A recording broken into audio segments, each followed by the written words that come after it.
Hey friends, this is Carrie and welcome back to Ilikereddit channel. Today we have some stories out of a variety of subreddits. Let's begin. Our first story is by Jacob Daniels, 22. Entitled person wants my seat because I wasn't an adult, despite there being more seats available. This happened around 3 years ago while getting on the bus back home from college. UK college, so before university. Think of 11th grade in the USA, for any confusion. I got onto my preferred seat, one with additional legroom. I also had my earphones on and I just started to relax on the journey home. Just as the bus was about to leave, a woman ran for the bus and made it. It's a small bus, so it has over 20 seats. There were only 6 or 7 people on the bus, so there was plenty of room for this woman to plonk herself and her shopping bags down. I don't remember precisely what was said, but I do remember the situation well. EP theatrically clears her throat whilst banging on the window in front of me. I should add that she was kneeling on a free seat to do this. Me, hello? EP gives me an eye contact to move. I just put my headphones back on. EP, while banging on the window again. Can you move? I put my earphones back on and she decides to pull them out of my ears. EP, you're a boy and you look like you've been dragged up. Adults sit where they want on the bus, you know. Me, you already have a seat. You're on one. EP. Well, surely you can't sit there. Grown-up men always do what I want.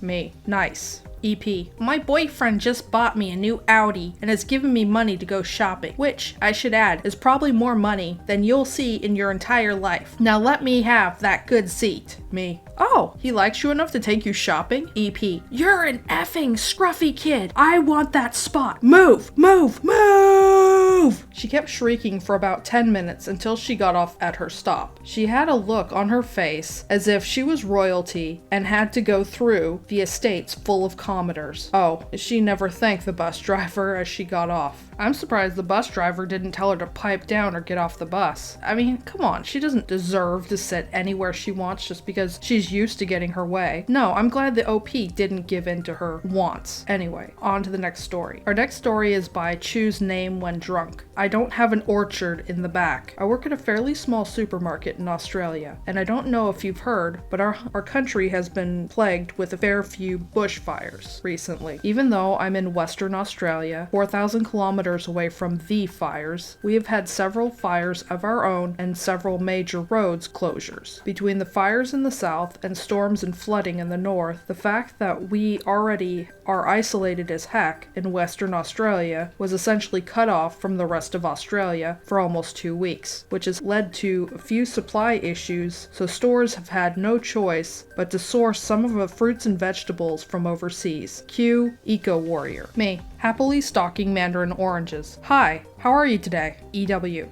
Are these from Egypt? By law, we have to label where all fresh produce comes from. Me. Yes. Unfortunately, with the fires, ...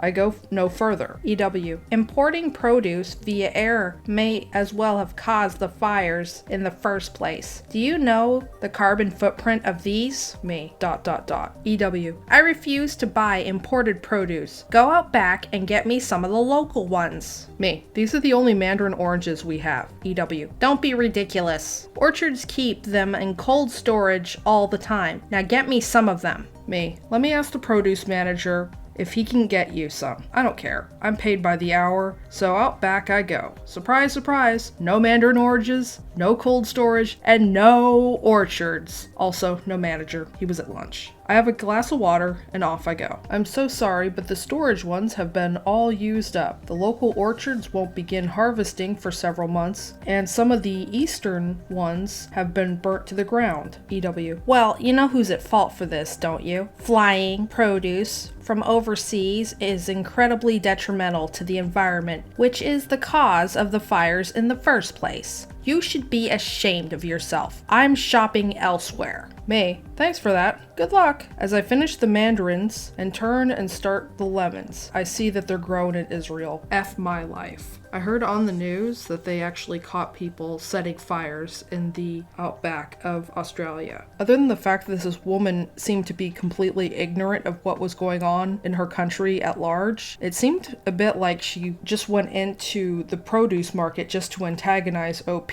I mean, other than that, she just seems like a typical run-of-the-mill Karen. Anyway, on to our next story. Our next story is posted by Wolf156. Entitled Mom Wants a Newer Model. This just happened a few hours ago, and I'm gonna make this a short one since I'm on my phone and on my lunch. I work at an animal shelter, which is a haven for crazy people as well as entitled people of the world. Enter a 60-year-old entitled grandma. She comes into our shelter with a tiny little poodle that is just skin and bones, missing hair, blind, and seemingly deaf. The dog looks like it has died months ago and didn't know it. The EG brings this dog in and says it's a stray she found. We ask her the basics. What county do you live in? Is one of the biggest questions we ask. See, what some people don't know is that every county in the state has its own animal shelter or animal control facility. Any stray animal found must be brought into that county's animal shelter, usually within 48 hours of finding the animal. It is illegal to take a stray animal from one county and surrender it to an animal shelter in a different county that you do not live in. Now, that being said, EG doesn't live in this county. However, she claims to have found the dog running down the road in our county. Okay, it happens. We take the dog in and I get called to do a medical exam. I make sure that dogs and cats and whatever else get in have proper shots and medications so they don't get sick while they're here, or if they are sick, we can at least get them back on their path towards being healthy. This requires a lot of wrestling with big animals that can kill me if they timed it just right, who don't want to take their pills or get a shot. So I take the poodle into the back, and first thing I do is scan to see if the animal has a microchip. A chip comes up instantly. I research the chip, and sure enough, it's from the next county over, the one that EG lives in, registered to that county's animal control. This is a red flag for me. This tells me it's her dog. However, I follow through and contact the next county's animal control. They pull up a chip number and give me the owner's name, address, and phone number. It's not EG. Okay, I think to myself, well, I've been wrong before. I call the owner on the chip. The owner isn't EG, but it turns out it's EG's own daughter. Me. Hello? Is this EG's daughter? EG's daughter. Yes. Who is this? Me. Yeah, I'm from the county animal shelter. Are you missing a small elderly dog? EGD. No, I got the dog for my mom, EG, as a present back in 2016. Did it get lost? Me. No, your mother brought it in and told us that it was a stray she found. She falsified information on a government form and abandoned her animal. These are pretty serious issues, and she needs to come and get her dog now. EGD. I understand, and I will call her and make sure she comes and gets her dog back. About half an hour goes by and my desk phone goes off. It's EGD's number. I think, okay, this is them telling me they're coming back. Nope, me. County Animal Shelter, this is me speaking. EGD sounds very frustrated. Yes, this is EGD calling you back. EG isn't coming back for the dog. She says she doesn't want it anymore because she thinks it's old and ugly. She's demanded that I get her a teacup chihuahua instead.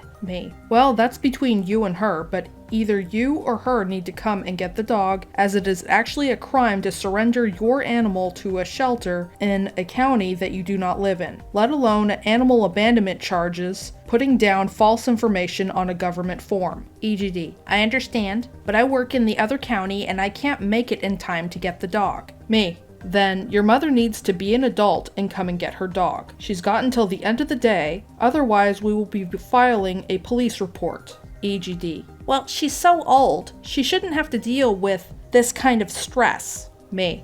She should have considered that before she lied to us and abandoned her animal. Have you ever seen this dog? It's skin and bones. You are aware animal cruelty is a felony in this state, right? EGD. Fine, I'll come and get the dang dog. Me. We close at posted hours. She hangs up. I go to lunch. I doubt I will see her or her mother, but I'm true to my word. If they don't get here by the end of the day, they're going to be dealing with the police instead of us. Edit. Quick update. With 3 minutes left to go till we close and no EGD or EG in sight, this will become a police matter. I gave them plenty of time to get here. Now they can deal with felony charges. Edit 2. No word from EGD or EG either. I doubt they'll show up at any point. The poodle is doing great though. She's getting her food and medication she needs, and she's already seems to be even more energetic. The plus side is, in the shelter, small dogs almost always get adopted first. So once she's medically cleared for adoption, she'll most likely get to go to a new forever home that day. Well, at least there's a somewhat happy ending, and there will be some police charges filed with the entitled daughter and the entitled grandma. So I mean, there's a little bit of justice in there, but unfortunately it's not revealed in the story. But I'm glad that the dog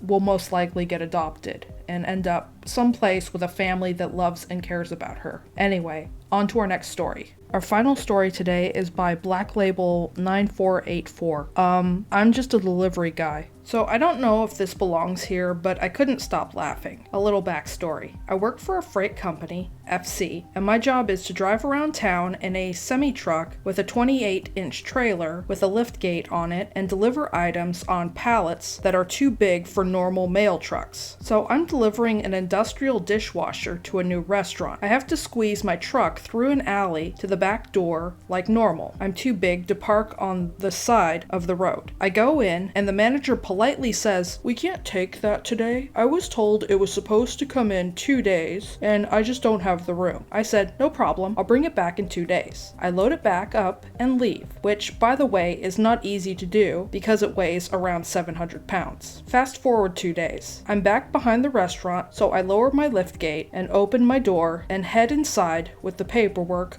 I'll need to show the customer. I look around inside and find an employee to take me downstairs to a locked door where a man, rude owner, comes out and immediately stares at me and repeatedly interrupts while I say my opening line. "Hello, I'm me from FC. I have..." "What do you want?"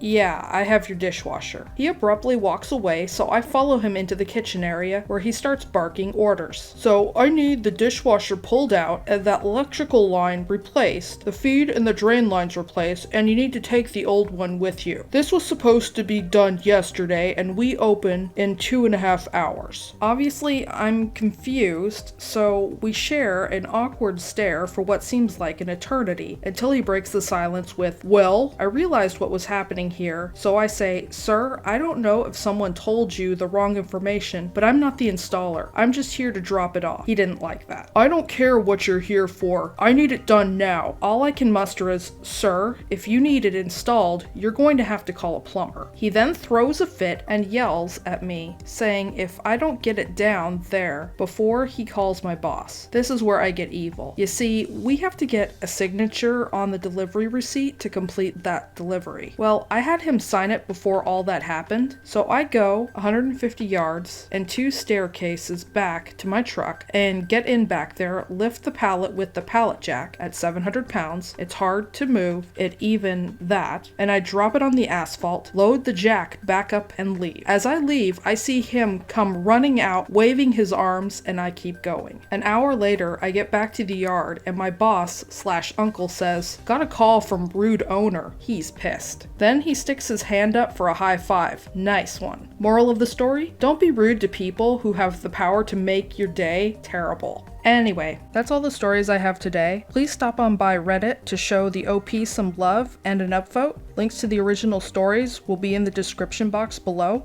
If you enjoy my content, please like and subscribe to my channel. Don't forget to hit the bell notification to let you know when I've uploaded new content. Thank you for watching and have a great day.